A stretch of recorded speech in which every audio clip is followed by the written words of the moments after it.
Salut tout le monde, c'est encore moi, c'est Xav. Excusez-moi, je suis un peu malade. C'est des choses qui arrivent, mais bon, on va vivre avec. Fait qu'aujourd'hui, petite vidéo sur les pires histoires de Noël. Sont pas full longues, j'ai trouvé ça tantôt sur Reddit. Je me suis dit, pourquoi pas raconter ça. En plus, c'est le temps des fêtes, fait que pourquoi pas. Fait que commençons la vidéo. Fait que pour la première histoire, ça va être l'histoire de Jonathan. Jonathan, il est livreur depuis environ 6 ans. Il a tout le temps fait ce job-là, il a vraiment aimé ça, il aime ça, travailler de nuit, il livre depuis, comme je vous ai dit, 6 ans. Puis il s'est jamais rien produit de bizarre, puis ça y arrive souvent de travailler la journée de Noël. Puis il aime ça parce que genre souvent le monde sont super heureux parce qu'ils reçoivent leur pizza ou whatever.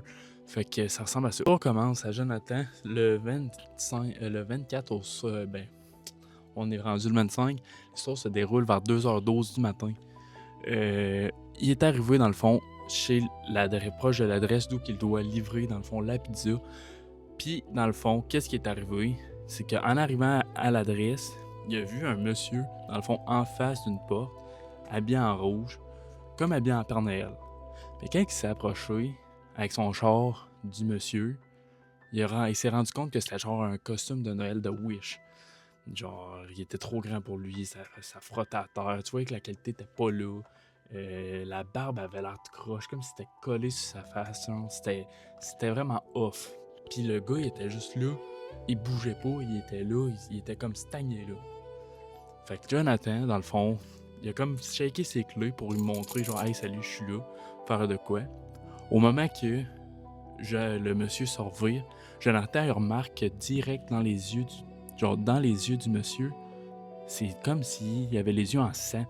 Il avait pas l'air là, il avait vraiment pas l'air genre correct dans sa tête. Jonathan, il sait pas quoi faire, il regarde ça puis il est là. Qu'est-ce qui se passe? Qu'est-ce que je fais? Il voit le couteau, il est là, c'est-tu normal? C'est-tu un prank? C'est-tu une... Puis il se pose plein de questions dans sa tête, il sait vraiment pas quoi faire. Fait que là, dans le fond, il regarde, puis au même moment, il y a une porte qui s'ouvre, puis c'est la porte de l'appartement en face où c'est que le monsieur y est. Puis là, c'est un autre monsieur, déguisé en Père Noël, mais lui, c'est un beau costume. Puis il dit « Ah, viens, c'est enfin le moment, les enfants ont reçu leur cadeau. » Mais l'autre monsieur qui est en face, il a commencé à partir. Puis il est juste parti entre deux maisons, puis il l'a jamais revu. Fait que c'est vraiment spécial cette histoire-là. C'est pas la plus palpitante, c'est pas la plus intéressante, c'est pas l'histoire du siècle, mais j'ai trouvé quand même que c'était spécial que au moment que l'autre ouvre la porte, l'autre s'en va, puis c'est comme si, admettons, il attendait, il voulait être sûr qu'il y ait personne, et que là, il a comme été pris par mégarde, puis que là, il savait plus quoi faire. Fait que je trouvais que c'était louche, je trouvais que c'était vraiment louche comme histoire, fait que c'est pour ça que je tenais à vous la conter. Fait que passons à la deuxième histoire. Fait que pour la deuxième histoire, c'est celle de Camille. Dans le fond, Camille, elle a environ 9 ans à l'époque où qu'elle nous raconte, qu'elle a vécu cette histoire. Camille s'est tout le temps fait dire par ses parents, dans le fond, de jamais sortir de sa chambre le soir de Noël parce qu'il faut pas qu'elle croise le Père Noël. Parce que sinon, le Père Noël, il donnera pas ses cadeaux. Vous comprenez. Fait qu'en tout cas, fait que là, Camille, cette soirée-là, elle entend un bruit. Provenait genre un genre de clic. Provenait du rez-de-chaussée de sa maison. Puis genre, c'était assez fort le clic que ça l'a réveillée. Puis qu'elle sait qu'il faut pas qu'elle sorte de sa chambre. Mais elle s'est tout le temps demandé c'est quoi qui s'est passé, c'est quoi ce bruit-là. Fait qu'elle a décidé d'aller voir. Arrivée dans le salon, la seule lumière qu'il y a d'allumée, c'est son sapin de Noël. Fait que là, elle remarque qu'en dessous du sapin, il y a un seul cadeau. Fait que là, Camille, elle se dit on va aller voir c'est qui, je suis curieuse.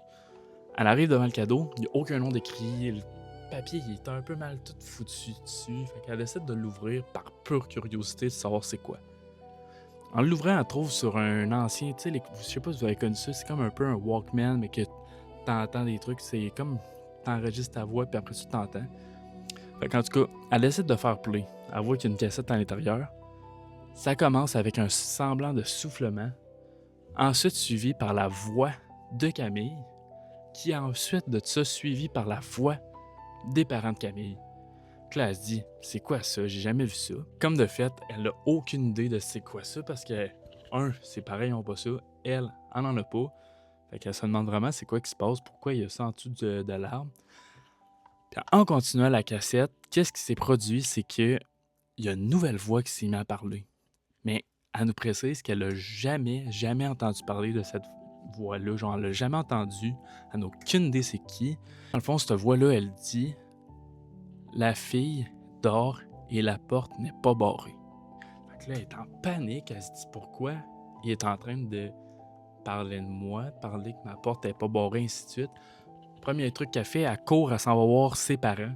Elle les réveille.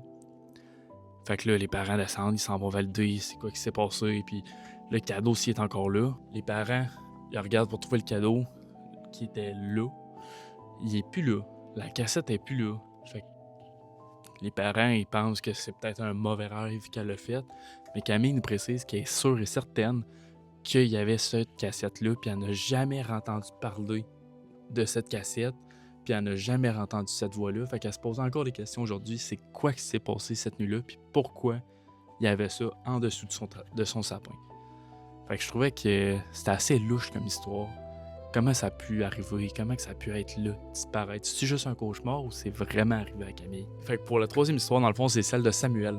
Samuel, il s'est dit « Hey, je vais filmer toute l'ouverture des cadeaux, je vais installer une caméra dans le salon, puis pour le fun, je vais la laisser rouler toute la nuit le 24. » Fait que, comme de fait, il place la caméra, il laisse virer, puis tout. Puis il se dit 2-3 jours plus tard « Hey, je vais regarder ce qui s'est passé dans la nuit du 24. » Puis comme il précise, parce que le 25 au matin, il n'y avait rien, la porte était barrée encore, puis les cadeaux, il n'y avait rien eu, puis c'était juste pour voir des fois qu'il n'y aurait pas eu de quoi, genre, mettons, le chat aurait sauté dans l'arbre ou un affaire de même. C'est juste pour trouver peut-être un moment drôle. Fait que là, il se met à écouter la vidéo. Fait que dans le fond, à 1h47 le matin, la caméra a détecté un mouvement. Au fond, le mouvement que la caméra en a détecté, c'est la porte de la maison qui s'est ouverte lentement, avec un homme déguisé en Père Noël rentré dans la maison. La seule chose qu'il fait, il regarde même pas les cadeaux, il fouille même pas dans la maison. Le seul truc qu'il fait, c'est qu'il fixe la caméra. Un monsieur dans le fond déguisé en Père Noël, après avoir fixé la caméra pendant environ 58 secondes, que nous précise Samuel parce qu'il a compté les secondes, il se dirige vers le corridor vers où il y a les chambres et la caméra devient noire. On voit plus rien pantoute. On n'a aucun signe de qu'est-ce qui peut se passer. Là, Samuel il nous précise que quand il a vu ça, il a fait appel à la police pour qu'ils viennent valider s'il n'y avait pas eu peut-être des preuves comme quoi quelqu'un est venu. La police dit qu'ils n'ont rien trouvé, mais que la caméra a été bel et bien arrêtée manuellement. Ce n'était pas comment on peut dire ça, une panne de courant ou quelque chose. Puis après, qu'est-ce que je peux vous préciser d'autre sur cette histoire, c'est que Samuel nous dit que maintenant, à tous les jours, à tous les plutôt 25 matins, vers 1h à 2h, il se réveille tout le temps pendant la nuit, puis il n'y a aucune idée c'est pourquoi. Fait que est-ce que c'était vraiment quelqu'un qui était là? C'était-tu un esprit? C'était quoi? On le saura jamais, mais Samuel, il reste encore assez traumatisé de cet événement, puis il l'a pas oublié encore aujourd'hui, rendu à l'âge de 35 ans. Ok, fait que pour la dernière histoire, la quatrième histoire, c'est celle de Bernard. Bernard nous précise qu'il travaille dans une école. Dans le fond, il est concierge. Puis le 23 décembre, avant que les jeunes partent pour le congé des fêtes, ils font tout le temps un petit rituel. C'est il écrit, dans le fond, une lettre au Père Noël, ce qu'ils veulent avoir, puis il la dépose dans une boîte dans l'école pour que le Père Noël puisse prendre les lettres, puis après ça, aller leur offrir les cadeaux pour le 25 au matin. Le soir, lui, avant de partir, il s'assure tout le temps de vider la boîte pour après ça les donner en main propre au Père Noël. Puis, dans le fond, cette soirée-là, il est en train de regarder à travers les lettres, puis il se rend compte qu'il y a une lettre qui ne fit pas avec les autres, elle n'est pas décorée, il est juste marqué pour le Père Noël. On voit que ça n'avait pas été écrit, dans le fond, par un enfant. Puis il s'est dit par curiosité, comme je vais l'ouvrir, qu'est-ce que ça fait là? Fait qu'il ouvre la lettre. Quand il ouvre la lettre, il voit que c'est pas une liste de cadeaux, c'est une feuille blanche avec plein de noms de marqués, puis des âges. Les âges sont tous de 6 à 9 ans. Fait que là, il est en train de se poser plein de questions si c'est pas une liste avec des élèves de l'école. Pour vérifier tous les noms, il se rend compte que c'est tous des noms de des élèves de l'école. Puis dans le bas de la page, il est marqué « Tous ceux qui ont été sages dorment fortement ». Pas 5 secondes, il s'en va voir la direction parce qu'il sait que le soir, souvent, la directrice est encore là. Ils font ni un ni deux, ils appellent la police. Le lendemain matin, ils se rendent compte que sur la liste, il y a un nom qui est écrit en rouge, qui a été barré en rouge. Ensuite de ça, les policiers ont fait leur recherche, puis ont vraiment trouvé, mettons, c'est quoi qui s'est passé, parce que dans le quartier, il y avait un homme déguisé en Père Noël qui s'amusait à prendre des photos à travers les fenêtres des maisons.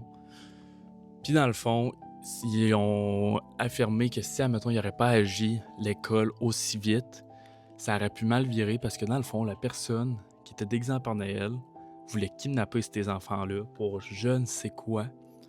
Puis dans le fond, c'était que le nom barré en rouge, c'était sa première victime. Puis les policiers ont réussi à l'attraper juste avant qu'il fasse de quoi de grave. Fait que celle-là, je trouvais que c'était une histoire vraiment tordue. C'est vraiment... Je trouve que ça n'a pas de bon sens. Puis comme il nous précise, maintenant, depuis qu'il voit des Pères Noël dans les centres d'achat ou whatever, il est jamais genre 100% safe, parce qu'il se demande si ça pourrait pas être un autre individu comme lui qui a écrit la lettre de l'école puis qui a manqué à enlever un des élèves de l'école. Petit conseil que je peux vous donner, c'est quand c'est louche, ben sortez de là ou trouvez une sortie de secours, parce que tu sais, là, c'était toutes des histoires pendant le temps des fêtes, c'est supposé être un beau moment, et ainsi de suite. Puis là, tout ça, des trucs que, tu sais, ça puait au nez, là. Fait que je pense dans ce temps-là, c'est suivez votre guts, puis après ça, si vous êtes capable de dire ça c'est pas top, ben faites-les pas. Fait que dans le fond, ça va être ça qui va conclure cette vidéo-là. C'était pas la plus longue, c'était peut-être pas les histoires les plus hautes, mais je trouvais que c'était quand même thématique, histoire de Noël, et ainsi de suite. Fait que sur ce, ça va être la fin. Fait qu'on va se recroiser une autre fois pour une autre vidéo. Fait que c'était Xav. Je te souhaite de passer une bonne journée ou une bonne soirée, selon c'est quand tu l'écoutes. Puis j'espère que tu as passé un super bon temps des fêtes. Puis on se prend la prochaine fois. Salut là!